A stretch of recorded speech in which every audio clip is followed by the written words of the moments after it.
အားလုံးပဲမင်္ဂလာပါရှင်။တမီကတော့ခမေလာပဲဖြစ်ပါတယ်။တမီရဲ့ပြန်မဝင်ကုတ်ကတော့ 5MD PPT2M ပဲဖြစ်ပါတယ်ရှင်။တမီတင်ဆက်မဲ့ခေါင်းစဉ်လေးရဲ့အမည်ကတော့တော်လိုင်းသတင်းကျွတ်မှာအာနာရှင်တွေကိုအမြင့်ကချုပ်မယ်ပဲဖြစ်ပါတယ်ရှင်။မြန်မာစနလရာသီပွဲတော်တွေထဲမှာတမီအကျဉ်းဆုံးပွဲတော်ကိုပြောပါဆိုရင်တကြံပွဲတော်နဲ့သတင်းကျွတ်ပွဲတော်ပဲဖြစ်ပါတယ်။အဲ့ပွဲတော်တွေကိုတမီကဘာလို့ကြရရလဲဆိုရင်တော့တကြံပွဲတော်မှာဆိုရင်ရေပက်ကစားကြတယ်။ဘာလို့ရေပက်ကစားကြရလဲဆိုရင်တော့မြန်မာလူမျိုးတွေရဲ့အယူအဆအရနှစ်ဟောင်းကအငြိအကျေးတွေကိုစေကြောဖို့အတွက်ရေပက်ကစားကြခြင်းဖြစ်ပါတယ်။နောက်ပြီးတော့ရေပက်မတ်တက်တွေစောက်ပြီးတအုပ်နဲ့တအုပ်ရေပက်ကစားကြတယ်။သူဒီသားကြီးလည်းကျွေးကြတယ်။ရရင်ကတွေအစိုးတွေအတီးမုတ်တွေလည်းပါဝင်ကြတယ်။အဲ့ဒါကြောင့်တကြံပွဲတော်ကိုကြိုက်ရခြင်းဖြစ်ပါတယ်။အဲ့လိုပဲတရင်ကျွမီထုံပွဲတော်မှာဆိုရင်လည်းမြန်မာတို့ရဲ့ထုံနှန်းစင်လာအရာတာဝန်ကနတ်ပြည်မှာစင့်သက်လာတဲ့မြတ်စွာဘုရားကိုပူဇော်တဲ့အနေနဲ့အိမ်တိုင်းကစေမင်းများရောင်စုံမီးလုံးများဖြင့်ထွန်းညှိပူဇော်ကြပါတယ်။ဒါအပြင်မိ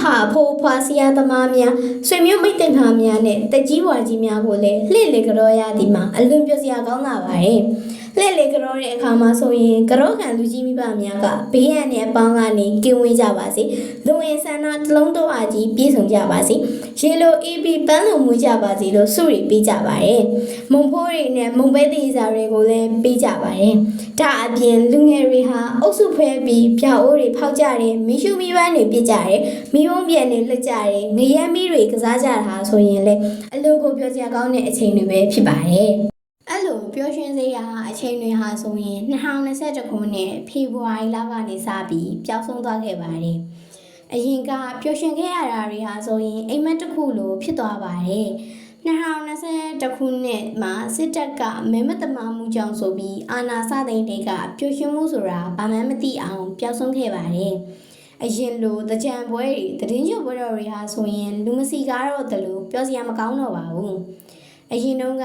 အေးချမ်းသာရတဲ့သတင်းကျွတ်လာပညာဟာဆိုရင်အာဏာသိမ်းပြီးနောက်မှာမအေးချမ်းမသာရတော့ပဲသွေးမြေကြရတဲ့အထိဖြစ်ပွားခဲ့ပါတယ်။အရင်တုန်းကသတင်းကျွတ်တွေမှာဆိုရင်မနက်ပိုင်းဆိုဖျားတွေဘုန်းကြီးကျောင်းတွေကိုအုပ်စုလိုက်တွေတွားကြပြီးညနေပိုင်းမှာဆွေမျိုးတွေကိုကြောကြတယ်။ညပိုင်းဆို10 နာရီကျော်အထိရက်ွက်တွေကိုအဖွဲလိုက်လှည့်လေကြောကြတယ်။အခုဆိုရင်မနက်ပိုင်းဖျားတွေဘုန်းကြီးကျောင်းတွေကိုသွားရင်တောင်ဘယ်အချိန်ဘာဖြစ်မလဲစိုးရိမ်နေကြရတယ်။ညပိုင်းလိုက်ကြော့ရင်ည9 နာရီနောက်ပိုင်းဆိုအပြစ်မထွက်ရဲတော့လောက်အောင်ဆိုရပါတယ်။အရင်တုန်းကမိန်းကလေးတွေကိုရွှေလို့ဦးပြီးအိမ်ထဲမှာပဲထားရတယ်။အခုကတော့ပြောင်းပြန်ဖြစ်သွားပါပြီ။ယောက်ျားလေးတွေကအိမ်တွင်းအောင်မိန်းကလေးတွေဖြစ်ကုန်ပြီးမိန်းကလေးတွေကအပြင်ထွက်ပြီးစီးပွားရှာနေရတဲ့အဖြစ်ကိုတောင်းလဲသွားပါတယ်။မိဘများဟာဆိုရင်အရင်ကသမီးမိန်းကလေးတွေကိုစိတ်ပူရပါမယ်။အခုတော့တားယောက်ျားလေးတွေကိုပို့ပြီးစိတ်ပူနေရပါတယ်။ဘာလို့လဲဆိုရင်တော့စကားစားတွေကပေါ်တာဆွဲတယ်ငွေညစ်ပြီးလူလဲတာတွေကြောင့်ယောက်ျားလေးတွေရဲ့အခွင့်အရေးတွေလည်းဆုံးရှုံးရပါတယ်။အဲ့ဒါအပြင်စကားပြည်သူတွေရဲ့စီးပွားရေးလူမှုရေးပညာရေးကျန်းမာရေးအလုပ်အကိုင်ခရီးသွားလာရေးကုသရေးဝယ်အစရှိရာတွေကိုလည်းနည်းလမ်းမျိုးစုံနဲ့လောဝကြီးအုပ်ကိုသိ